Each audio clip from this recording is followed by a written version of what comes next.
Good morning. Good evening. Good afternoon. And remember, context is everything. Media Network founder and CEO John Michael is reading a textbook. Cover to cover. Today, Chapter 32, Section 2, Global Economic Trends. Yesterday, something else about post-World War II era from 1945 to August 2001. That's when this book was made. The book was made in copyright date 2001, so I say August 2001 because that's the school year 2001, beginning of the school year, right? Global economic trends in the post-World War II era. Setting the scene. Ours is a time of problems, of gigantic problems, noted Pope Paul VI in 1969, and every day, if we want to live with opened eyes, we have a problem to study, to resolve. Since the 1950s, a deep gulf has divided the world into rich and poor nations. Yet, in today's interdependent world, rich and poor nations are closely linked. Right? Mining cobalt. Global North and South. The global North and South. The Cold War created ideological split between the communists East and capitalist West. Today, an economic gulf divides the world into two spheres: the relatively rich nations of the global North and the relatively poor nations of the global South. Rich nations. The global North includes industrial nations of Europe and North America, as well as Japan and Australia. Most are located in temperate zone north of the equator. They control most of the world's wealth, although pockets of poverty exist. The standard of living in the North is generally high. Most people are literate, earn adequate wages, and have basic health services. These rich nations have basically capitalist economies. Decisions about what to produce for whom are generally regulated by free market, not by the government. The government of these nations do support economic growth through transportation and communication systems, public education and social services. They also regulate their economies in various ways, from requiring pure food and drugs to preventing stock market fraud. Still, the global North economic success is driven by a free market. Poor nations. The global South refers to the developing world. Most of these nations lie in Asia, Africa, and Latin America, in the zone between the Tropic of Cancer and Capricorn. The South has 75% of the world's population and much of its natural resources. Some nations have enjoyed strong growth, especially Asian tigers and oil-exporting nations of the Middle East, and several Latin American nations. Overall, though, the global South remains generally underdeveloped and poor.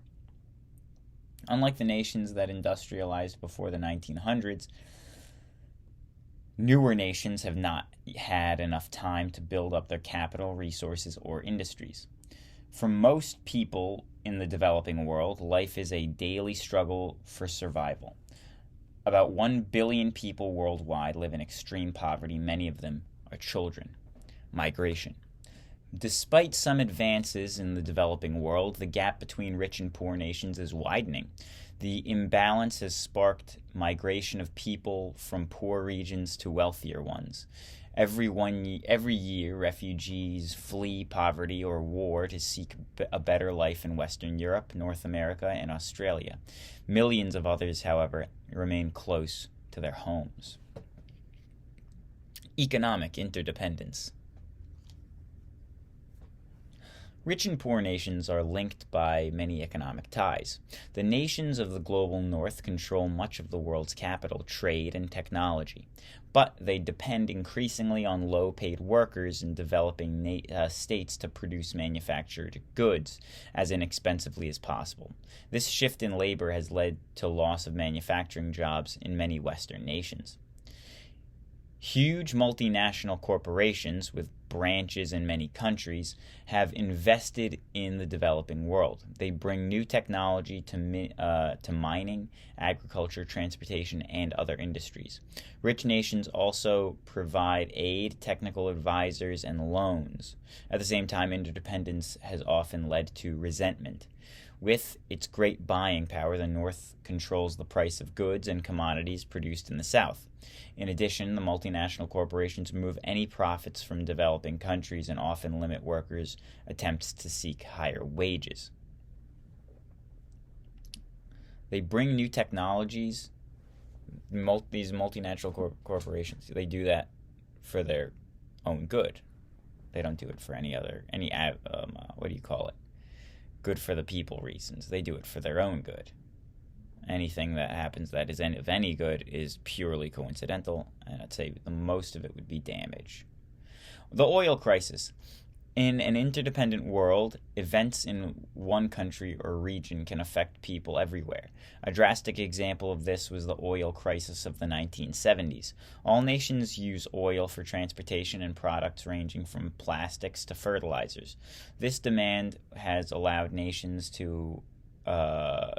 with oil resources to seek favorable prices on the world market. Much of the world's oil comes from the Middle East. In 1973, a political crisis in the region led to the Organization of Petroleum Exporting Countries, OPEC, to halt its oil exports and raise oil prices. Shortages and soaring fuel prices set off economic shock waves. Suddenly, industrialized nations realized how much they depended on imported oil. While some efforts were made to find other fuels or conserve energy use, the energy crisis showed that impact a single vital product could have on the world economy. The energy crisis showed what impact a single vital product could have on the world economy. The debt crisis, another complex economic problem involving growing debt owed by poor nations to rich ones. Developing nations needed capital to modernize, and they took loans offered by Western banks. In the 1980s, however, bank interest rates rose, while the world economy slowed down as demand for many of their goods fell. Poor nations were unable to repay their debts or even interest on their loans. Their economies stalled as they spent their income from exports on payments to foreign creditors. The debt crisis hurt rich nations too, as banks were stuck with billions of dollars of bad debts. To ease the crisis, International Monetary Fund, the World Bank, and private banks worked out agreements with debtor nations. Lenders lowered interest rates and gave some nations more time to repay the loans. In some cases, debts were even canceled altogether. In return, debtor nations had to agree to adopt free market policies. Many ended governmental support for industry. They turned instead to privatization, selling off state-owned industries or private investors. Nations hoped that more efficient private enterprises would bring prosperity in the long run. Still, the immediate effects of privatization often hurt the poor.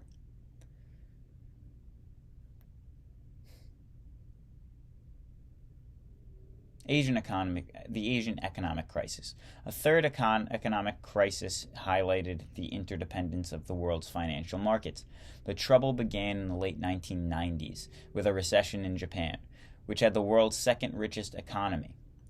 When the financial crisis swept through the successful Asian economies from South Korea to Singapore, all across the most developed nations of Asia, businesses closed down, workers lost jobs, and poverty spread. Because all economies of the world are linked, financial problems spread beyond Asia. Russia, trying to build a new capitalist economy after decades of communism, could not pay its debts. Brazil struggled to stabilize the value of its currency. The century ended with signs of an economic upturn, but the problems created by global financial links remained. Economic organizations. A number of international economic organizations deal with the economic challenges that face rich and poor countries alike. The World Bank provides funding for major development programs and helps nations get through economic crises. I had sticky notes. I'm out of sticky notes, I guess. I gotta get sticky notes. A number of international, what am I saying? Such organizations often help, what did I say? The World Bank provides funding for major development programs and helps nations get through economic crises. The International Monetary Fund has become a lender of last resort in situations like the Asian financial crisis of the 1990s.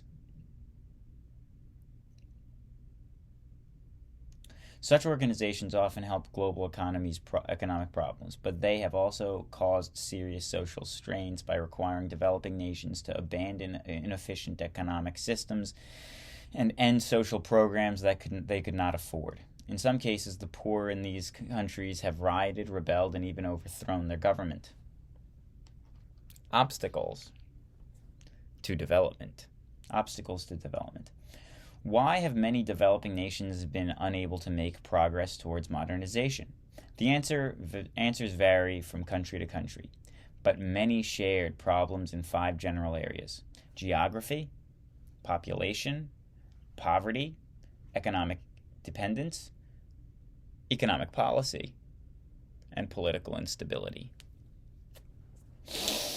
Geography in parts of Africa, Asia, and Latin America, geography has posed an obstacle to development. For example, some of the African countries created since the 1950s are tiny and have few natural resources. Difficult climates, uncertain rainfall, lack of good farmland, and disease have added to the problems of these nations. Population and poverty. The worldwide population boom that began in the 1700s has continued. Better medical care, and increased food supplies have reduced death rates and led to explosive population growth. In the developing world, though, rapid growth is linked to poverty. Each year, the population of these countries like Nigeria and India increase by millions. All of those people need food, housing, education, jobs, and medical care. Meeting these needs puts a staggering burden on the developing nations. Across the developing world, people are caught in a cycle of poverty. Millions of people die each year from hunger-related illnesses. Children are the most vulnerable. The UN estimates that 35,000 children die each day from malnutrition, disease, and other effects of poverty. I gotta have a sticky note somewhere. No, I do have sticky notes. I just want to go back and look at this in the future because these numbers are interesting, for future reference, just to see how things have changed since 2001, Many developing nations have tried to slow population growth. Few countries, except China, want to force people to limit family size. In farming societies, children are a source of labor. They are seen as an insurance policy to support their parents in old age. Religious traditions often encourage large families. Also, despite education efforts, many people still lack information about access to family planning. Economic dependence. Often economic patterns formed during the age of imperialism have survived. Most new nations remained dependent on their former colonial rulers. They sold agricultural products and raw materials to the industrial world. In turn, they relied on the West for manufacturing goods, technology, and investment. Also, many new nations had only a single export crop or commodity such as sugar, cocoa, or copper. Their economies developed are dependent on the world demand for their product. As you have read, developing nations borrowed heavily from foreign banks. These funds were intended for development. Once in debt, though, nations had to spend much more than their resources to pay interest. Economic policies. Many newly independent nations saw socialism rather than capitalism as their way to quickly modernize.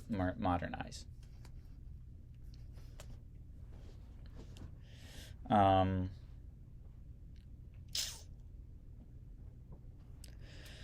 they modeled their economies on those of China and the Soviet Union, rather than those of their former colonial rulers. Under socialism, the government controlled the economy.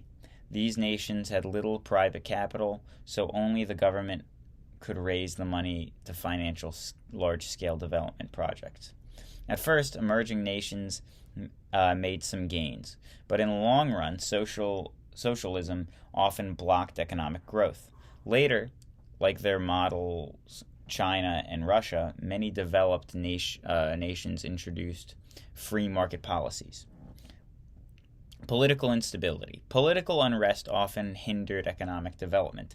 El Salvador, Lebanon, Cambodia, and Angola are among the many nations devastated by civil wars. Military dictators or other authoritarian leaders spent huge sums on weapons and warfare instead of on education, housing, or healthcare. In addition, war created millions of refugees. The loss of labor further hurt war-torn countries.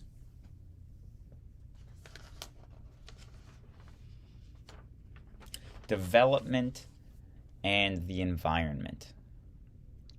For both rich and poor nations, economic development has taken a heavy toll on the environment. Modern industry and agriculture have gobbled up natural resources and polluted much of the world's water, air, and soil. Growing threats. Oh my goodness gracious. Growing threats. Thank you, folks, for paying attention. My name is John Michael here at the Context is Everything Media Network. We only have about 135 pages left to go in this book. And please subscribe. Please like. I have another textbook waiting in the wings. I got it as a gift for the reading that I've been doing here. It is an older textbook that was published in the 1930s. Please subscribe. I will read that once I finish this. And I will also add other content once I finish this. Please subscribe. I'm at 59 subscribers. 60 would make me feel very happy. Thank you. Growing threats. Since earliest times, people everywhere have taken what they wanted from their environment. In the past, damage was limited because the world's population was relatively small and technology was simple. With industrial revolution and population explosion, the potential for widespread environmental damage grew. By the 1970s, environmentalists raised the alarm about threats to the planet's fragile environment. Strip mining provided ores for industry, but destroyed much land. Chemical pesticides and fertilizers produced more food crops but harmed the soil and water. Oil spills polluted vital waterways and killed marine life. Gases from power plants and factories produced acid rain, and from pollution in which toxic chemicals in the air fall back to earth as rain, snow, or hail. Acid rain damages forests, lakes, and farmland, especially in industrial Europe and North America. Also not good for the paint finish on your car. Industrial accidents. Over the last century, world temperatures have increased. Scientists blame global warming on the emissions of gases into the upper atmosphere. Many warn that global warming will continue in the future. Industrial accidents focused attention on threats to the environment. In Bhopal, India, Bhopal, India, a leak from a pesticide plant in 1984 killed 3,600 people. In 1986, an accident at Chernobyl nuclear power plant in Soviet Union exposed people, crops, and animals to deadly radiation over a wide area. Although industries and governments have developed safety measures, such measures are often expensive and not always successful. Protecting the environment. And this will be the end of our time today. Thank you. Rich nations consume most of the world's resources and produce much of its pollution. At the same time, they have led campaign to protect the environment. Most have laws to control pollution and ensure conservation. At environmental summits, world leaders hotly debate how to preserve the planet. Should economic development take priority over protecting the environment? Are people, especially in rich nations, willing to do with less in order to conserve resources? Many agreed that permanent damage to the planet was too high a price for economic progress. Agreeing on solutions, however, is challenging for the future.